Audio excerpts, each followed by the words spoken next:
मुर्दाघर में डॉक्टर महिला की हाई हील्स उतारता है। फिर उसने उसकी काली पोशाक खोली। उसने ब्लैक स्टॉकिंग्स के साथ ड्रेस को कचरे के थैले में फेंक दिया।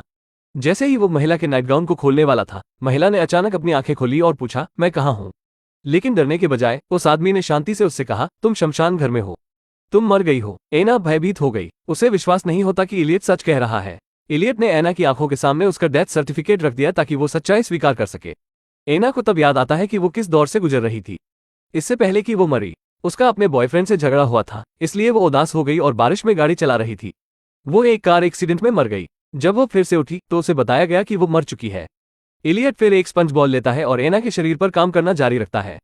वो अंतिम संस्कार में उसे सुंदर दिखाना चाहता है, लेकिन एना उसकी पीठ के बल लेटी हुई है, अभी भी इस पर विश्वास नहीं कर सकती। वो इलियट से पूछती है कि वो उसे जाने क्यों नहीं देगा। इलियट उसके सवालों पर ध्यान नहीं देता। उसे एहसास होने लगा कि वो मर गई है। टाँके अभी पूरे नहीं हुए थे, तभी इलियट ने अपनी घड़ी पर नजर डाली। फिर उसने एक सिरिंज निकाली। उसने कहा कि वो शरीर की मांसपेशियों को अकड़ने से बचाने के लिए एना को मसल रिलैक्सेंट का इंजेक्शन लगाने जा रहा था, क्योंकि एना की मां अब उसे देखने आ रही थी, लेकिन वो जल्दी आ गई। एना कुछ ही पलों में फिर से बेहोश हो गई और उसकी मां फ्यूनरल होम पहुंच गई। शरीर को ढकने वाले सफेद कपड़े को हटाने के बाद उदास बूढ़ी मां को कुछ भी असामान्य नहीं लगा, लेकिन जब वो जाने लगी तो उसने इलियट से एक बात पूछी। वो चाहती थी कि इलियट उसकी बेटी के बालों को वापस ब्राउन रंग में डाई करे। एना जब उठी तब चारों तरफ अंधेरा हो चुका था। उसने अपनी नाड़ी को छुआ, लेकिन कुछ भी महसूस नहीं कर सकी। तभी उसका बॉयफ्रेंड पॉल फ्यूनरल होम पहुंचा। उसे पता चला कि एना के साथ झगड़े के कारण उसका कार एक्सीडेंट हो गया था। उसने इलियट से कहा कि वो उसे अपनी गर्लफ्रेंड के शरीर को देखने दे, क्योंकि वो गिल्टी फील कर रहा था। लेकिन इलियट ने उसे इस आधार पर मुर्दाघर में जाने से मना कर दिया कि वो उसके परिवार का सदस्य नहीं था। दूसरी ओर एना ने अपने बॉयफ्रेंड की आवाज सुनी और दरवाजे के पास जाके आवाज लगाई। उसने अपने बॉयफ्रेंड का नाम पुकारा, लेकिन फ्यूनरल होम में पॉल ने उसे नहीं सुना। वो निराश होकर शमशान घाट से चला गया। एना गुस्से में है और इलियट से पूछती है कि वो अपने बॉयफ्रेंड को क्यों नहीं देख सकती। इलियट ने उसके बॉयफ्रेंड को भी यह सोचने पर मजबूर कर दिया कि वो सच में मर चुकी है, लेकिन इलियट ने उसे बहुत दृढ़ता से कहा, मानो या न मानो, अब तुम मर चुकी हो। तुम्हें दुनिया की चीजों के बारे में सोचना बंद करना होगा। ये कहने की बात नहीं है कि तुम हर किसी के लिए एक लाश हो, और मैं तुमसे बात कर सकता हूँ क्योंकि मैं मुर्दों की आत्माओं को देख सकता हूँ। इलियट ने ऐसा कहा और मुड़कर चला गया। लेकिन एना बूढ़े आदमी की बात पर विश्वास नहीं करती है, इसलिए वो इलियट को मारने और इस जगह से भागने का फैसला करती है। मुर्दाघर की महिला डरने के बजाय अचानक जिंदा हो जाती है। मोटिशन महिला को बताता है कि उसकी कार दुर्घटना में मृत्यु हो गई, लेकिन महिला उस पर विश्वास नहीं करती है। वो मोटिशन को मारने और अपने घर भागने का फैसला करती है। एना के हाथ में एक कैंची है जो इलियट के उसके पास आने का इंतजार कर रही है। वो कैंची लेती है और उसके शरीर में घोंप देती है, लेकिन इलियट उसके हमले से आसानी से बच जाता है। इलियट को मारने के बजाय एना दरवाजे की तरफ भागती है, लेकिन दरवाजा पहले से ही बंद था। इलियट एना के पास आता है। इलियट उसका हाथ अपने पास ले जाता है ताकि वो उसके गले में छुरा घोंप सके। एना की ऐसा करने की हिम्मत नहीं होती। एना उसे मारने का प्लान छोड़ देती है और इलियट एना को बताता है कि तुम मर चुकी हो और तुम्हें 2 दिन में दफनाया जाएगा। वो चाहता है कि एना को पुनर्जीवित होने के बारे में कोई भ्रम न हो। इलियट एना को शांत करने के बाद वो फ्यूनरल होम जाता है और एक बूढ़ी महिला का अंतिम संस्कार करता है। उसी समय एक छोटा लड़का उसके पास आता है। उसने एना की क्लास में एक छात्र होने का दावा किया। उसने सोचा कि यह उसकी शिक्षक एना का अंतिम संस्कार था और वो आखिरी बार आकर उसे देखना चाहता था। लेकिन इलियट ने उसे बताया कि एना का अंतिम संस्कार शुक्रवार को होगा। दूसरी ओर एना अपनी किस्मत को दोष दे रही है। वो गुस्से में है और घर में सब कुछ तोड़ देती है। जब इलियट वापस लौटता है और कमरे में गंदगी देखता है तो उसे लगा कि एना ने इस बात को स्वीकार कर लिया है कि वो मर चुकी है। इसलिए उसने कोट उतारा और घर की सफाई शुरू कर दी।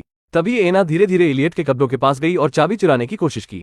इलियट फिर कुछ खरीदने के लिए बाहर निकला, लेकिन जब वो पेमेंट करने के लिए कन्वीनियंस स्टोर पर था, उसे पता चला कि उसकी चाबियां गायब है, तो वो तुरंत फ्यूनरल होम जाने लगता है।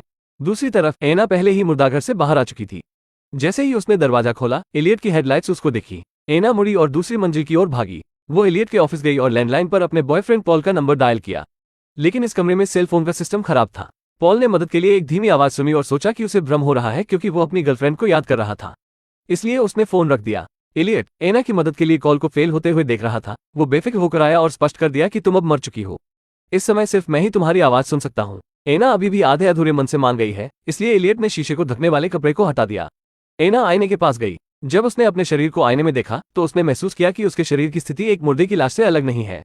उसने एना से कहा कि वो मर चुकी है, लेकिन एना ने तब तक उस पर विश्वास नहीं किया जब तक कि इलियट ने दर्पण नहीं दिखाया। एना ने देखा कि वो उस पर विश्वास करने से पहले एक सूखी लाश बन गई थी, लेकिन फिर उसकी एक हरकत ने उस आदमी की अभिव्यक्ति को तुरंत बदल दिया। एना ने नीचे देखा और गहरी सांस ली। शीशे पर पानी की भाप आई। उसकी सांसें गर्म थी। इससे पहले कि वो अपना सिर उठा पाती, इलियट ने अपने रुमाल से धुंध को मिटा दिया। लेकिन ये सब खिड़की के बाहर एक बच्चे ने देख लिया था। अगले दिन एना का बॉयफ्रेंड पॉल उसकी मौत के बारे में आता है। वो एना के स्कूल आया ताकि वो उसका सामान ले जाए। पॉल स्कूल में उस बच्चे से मिला जिसने कल रात एना को देखा था। उसने पॉल को बताया कि उसने कल रात फ्यूनरल होम में एना को देखा था। एना ने उस समय लाल रंग का नाइट गाउन पहना हुआ था। पॉल को पहले लड़के पर विश्वास नहीं हुआ क्योंकि उसे याद था कि एना ने पहले कभी लाल नाइट गाउन नहीं पहना था। लेकिन जब वो घर जा रहा था, उसने सड़क के किनारे एक खिड़की में एक लाल अंडरवियर देखा। तभी उसे याद आया कि एना के पास बिल्कुल उसी तरह लाल रंग की ड्रेस थी। क्या एना वास्तव में मरी नहीं थी? पॉल फ्यूनरल होम के लिए भागा। इस बार उसने एलियट को नजरअंदाज किया और घर में घुस गया, लेकिन मुर्दाघर का दरवाजा बंद था। वो दरवाजे पर झुक गया और अंदर से एना से जवाब पाने की उम्मीद में दरवाजे पर जोर से धक्का मारा। एना को यकीन हो गया था कि वो अब एक लाश है। यहाँ तक कि अगर वो अपने बॉयफ्रेंड से मिलती तो यह उसके दर्द को और बढ़ाएगा। इसलिए उसने बस हार मान ली और उसे देखने के लिए दरवाजा नहीं खोला। जल्द ही एना का अंतिम संस्कार तय समय पर किया जाएगा। उसने आखिरी बार खुद को देखने के लिए आईने में देखा। एना ने खुद को देखा, जो जल्द ही दफन होने वाली थी और आह भरी की एक खूबसूरत महिला को दुर्भाग्य का सामना करना पड़ा। लेकिन तभी उसने शीशे पर गर्म हवा की भाप देखी। क्या पानी की सांस का मतलब यह नहीं है कि वो अब भी सांस ले सकती है? क्या ये उसके जिंदा होने का सबूत है? उसने एलियट को डरावनी नजरों से देखा। क्या वो वास्तव में एक साइकोपैथ किलर है? लेकिन इससे पहले कि एना कुछ कर पाती, एलियट ने जबरदस्ती उसका हाथ पकड़ लिया और एना की गर्दन में सीरिंज घुसा दी। कुछ सेकंड बाद एना फिर बेहोशी की हालत में आ गई। इसी वक्त एलियट ने अपना कैमरा निकाला और एना की एक तस्वीर ली।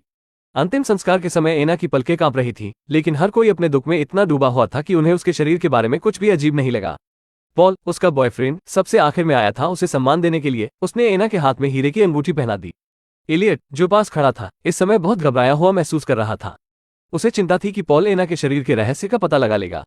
पॉल ने एना का हाथ पकड़ रखा था, लेकिन इस समय उसे सबसे ज्यादा ठंडक ही महसूस हो रही थी, जिससे उसे विश्वास हो गया कि एना मर चुकी है। पॉल धीरे धीरे नीचे झुका और जाने से पहले एक आखिरी बार एना को किस किया। एलियट ने जल्दी से ताबूत का ढक्कन बंद कर दिया। ऐसे ही जब एना उठी तो कानों में बालू और मिट्टी की साफ आवाज सुनाई दी। एना को एहसास हुआ कि उसे जिंदा दफनाया जा रहा है, इसलिए उसने ताबूत के ढक्कन पर थपथपाया, लेकिन अब कोई उसकी आवाज नहीं सुन सकता था। दूसरी ओर एलियट ने एना की तस्वीर दीवार पर लगा दी। भयानक बात यह है कि दीवार पर ऐसी कई तस्वीरें लगी हुई थी, जिससे पता चला कि एना कई लोगों की तरह एक शिकार थी। लेकिन मामला अभी खत्म नहीं हुआ है। देर रात एलियट और पॉल एक पार्टी में मिलते हैं। उसने पॉल से कहा कि अगर तुम काफी तेज हो तो एना अभी भी जिंदा हो सकती है। तुम उसे कब्रिस्तान से बाहर निकालने में सफल हो सकते हो। पॉल के पास इसके बारे में सोचने का समय नहीं था और वो कब्रिस्तान के लिए चला गया, लेकिन उसका अजीब तरीके से कार एक्सीडेंट हो गया। रोशनी की एक बहुत ही अंधेरी कौंध के बाद पॉल उठा और उसने पाया कि वो मुर्दाघर में है। इस समय पॉल, जैसे पहले एना थी, सिर्फ बोलने के लिए अपना मुंह खोल सकता है लेकिन हिल नहीं सकता और एलियट फिर से उसके सामने आता है और उसे बताता है कि यह एक फ्यूनरल होम है। तुम मर गए हो। ये कहानी का अंत है। वास्तव में पॉल और एना का कार एक्सीडेंट कोई दुर्घटना नहीं थी और उनका एक्सीडेंट इसलिए हुआ क्योंकि उन्हें एलियट द्वारा चलाए जा रहे वैन से बचना था और पॉल भी उसी स्थिति में था।